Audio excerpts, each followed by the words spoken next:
आपको पता है आपकी बेटी अगर पढ़ पाती है उसके पीछे कौन जिम्मेदार है? आपकी मम्मी, आपकी भाभी, आपके घर की जितनी भी लेडीज हैं, लड़कियां हैं, अगर वो आज पढ़ रही हैं उसके पीछे कौन जिम्मेदार है?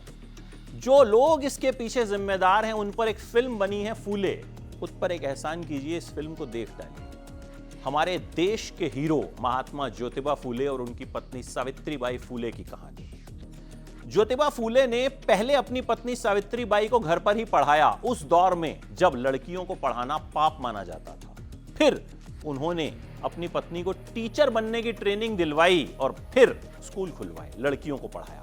लोग उनका विरोध करते थे, ऊंची जाति के लोग विरोध किया करते थे। उस वक्त समाज में और भी बीमारियां थी, छुआछूत की बीमारी थी, विधवाओं का मुंडन करवा दिया जाता था। ज्योतिबा फूले ने इन सबके खिलाफ आवाज उठाई और उनकी आवाज दूर तक पहुंची। ऐसे हीरोज की कहानियां जब बनती हैं ना तो देख के भी गर्व होता है। ऐसी फिल्में बनना जरूरी है। ये फिल्में सिनेमा के लिए, समाज के लिए जरूरी हैं। ये फिल्में सिनेमा की आत्मा होती हैं और ये फिल्में बताती हैं कि अच्छा सिनेमा बनता है, बनाने वाला चाहिए। इस कहानी को देखिएगा कि कितनी दिक्कतें उनके सामने आई थी।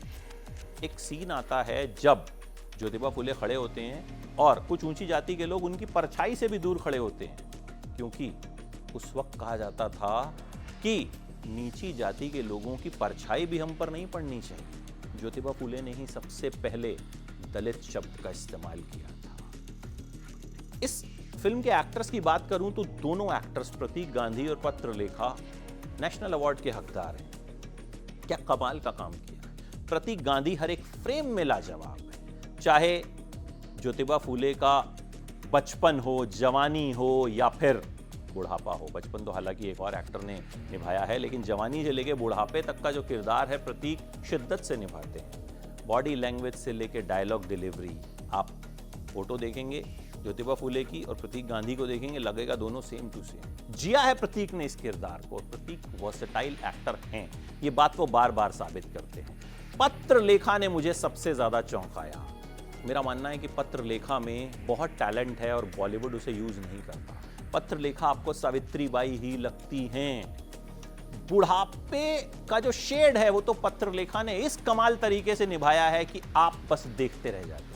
फिल्म की शुरुआत ही उनके बुढ़ापे के सीन से होती है। बॉडी लैंग्वेज से लेके मैनरिज्म, हर चीज में पत्रलेखा शानदार हैं। ये किरदार जिसने सोचा था कि पत्रलेखा निभा सकती हैं, वाकई वो आदमी जोहरी है, क्योंकि ये सोचना कि पत्रलेखा इस तरह का किरदार निभा सकती हैं, इसके लिए भी एक विजन चाहिए और पत्रलेखा ने उस विजन को साकार किया। अनंत महादेवन का डायरेक्शन बहुत बढ़िया है। अनंत जितने कमाल के एक्टर हैं उससे ज्यादा कमाल के डायरेक्टर साबित हो रहे हैं। अनंत ने इस फिल्म को पूरी शिद्दत के साथ बनाया। इसमें बेकार के मसाले नहीं डाले, बेकार का वायलेंस, बेकार की जो वीएफएक्स होते हैं वो सब नहीं डाला गया है। ये फिल्म आपको भले ही एक मसाला एंटरटेनर ना लगे, लेकिन ये एक जरूरी फिल्म है, इसे देखना जरूरी है। देखिएगा, मेरी तरफ से 5 में से 4 स्टार्स।